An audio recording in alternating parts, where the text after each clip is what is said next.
देखना ये है कि ये 3 रुकनी कमेटी कितने महीनों में अपने अगले जानशीन का, अपने अगले सुप्रीम लीडर का इंतखाब करती है, और ये यकीनन एक पेचीदा अमल होने वाला है। सुमेरा, इस हवाले से आपसे मजीद भी अपडेट्स लेते रहेंगे। किरण, क्या ये वाकया आलमी सतह पर डिटेरेंस थेरी को कमज़ोर करेगा? क्योंकि अगर सुप्रीम क़यादत भी महफूज न रहे तो रिवायती रोकथाम का तस्वुर कैसे बरकरार रहेगा?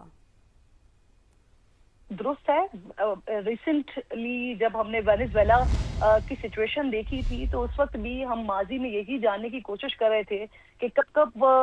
अमेरिका की तरफ से ऐसे ममालिक पर जब किसी किस्म का हमला किया गया तो उनको ये कहकर वहां पर हमला हुआ कि अवाम के जो मामलात हैं या मुमलिकत के अब जो मामलात हैं वो अमेरिका चलाएगा। तो उसमें कई सारे ममालिक ऐसे हैं जो अब हमारे सामने हैं जहां पर अटैक्स किए गए, और आज 20-20 साल गुजर जाने के बावजूद वहां के अवाम उन्हीं हालतों में हैं जिस तरह से अटैक्स के बाद उन्हें छोड़ा गया था। उसमें लीबिया भी आ जाता है, अभी हम वेनेजुएला को ताजा देख रहे हैं, फिर अब ईरान के बारे में भी यही कहा जा रहा था कि जिस वक्त 2025 जून में अटैक किया गया था और अब ये दूसरा जब हमला किया गया जिसमें यूएसए एंड इसराइल जो अपना हदफ हासिल करना चाह रहे थे, इस खबर के बाद तो हम कह सकते हैं कि वो अपना हदफ हासिल करने में कामयाब हो गए हैं। तो ये डेफिनेटली ये सिचुएशन अब मुश्किल जाएगी, और वो जो डिटरेंस की आपने बात की वो एक बहुत बड़ा सवालिया निशान उस पर उठ जाएगा। अलबत्ता जो अभी आप थोड़ी देर पहले गुफ्तगू कर रहे थे जिस पे बड़ी इंपॉर्टेंट बात जो उसका पूरा पैटर्न है, जो उसका तरीक़ाकार है, वो सुमेरा बता रही थी, तो उसमें जो मजीद अफसोसनाक पहलू है वो ये है कि पिछले कुछ अरसे में वो तमाम लोग जो क्योंकि ईरान में सुप्रीम लीडर को मुंतखब करने का एक बड़ा प्रोसेस होता है, उसकी सियासी समाजी हैसियत भी और फिर उसकी फ़क़ी हैसियत भी, यानी जो इस्लामी फ़क़ी मुज्तहिद होना वो बड़ा ज़रूरी होता है। तो उसमें जितने भी नाम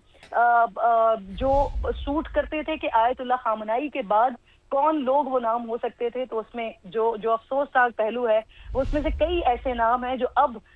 इस दुनिया में मौजूद नहीं है, यानी अभी रिसेंट पास्ट में उनकी शहादतें हुई हैं, जिसमें मुज्तबा ख़ामनेई के हवाले से अभी सुमेरा ने बात की, आज सबसे पहले उन्हीं के हवाले से इस बात की तस्दीक हुई थी। इब्राहिम रईसी वो भी इसी लिस्ट में आते थे, क्योंकि उनका भी अगर आप तजर्बे के हवाले से बात करें या उनकी दीनदारी के हवाले से बात करें तो वो भी इस तरह की लिस्ट में आते थे, और उन्हें पहले भी मुमकिना जानशीन के तौर पर देखा जा रहा था, लेकिन वो भी नहीं है। अली रजा आराफी के हवाले से बात की जा रही थी, सादिक लारिजानी वो भी इस तरह की लिस्ट में आते थे। तो ये कुछ ऐसे नाम हैं जो इस लिस्ट में आते थे कि मुमकिना तौर पर कौन हो सकता है, जानशीनी किसके पास जा सकती है, लेकिन इसमें से कई ऐसे नाम हैं जो अब इस दुनिया में मौजूद नहीं है, बल्कि सुप्रीम लीडर आयतुल्लाह ख़ामनेई से पहले वो इस दुनिया से जा चुके हैं या उनकी शहादतें हो चुकी हैं, उनको मारा जा चुका है। तो अब देखना ये है कि ये 3 रुकनी कमेटी कितने महीनों में अपने अगले जानशीन का, अपने अगले सुप्रीम लीडर का इंतखाब करती है, और ये यकीनन एक पेचीदा अमल होने वाला है। सुमेरा, इस हवाले से आपसे मजीद भी अपडेट्स लेते रहेंगे।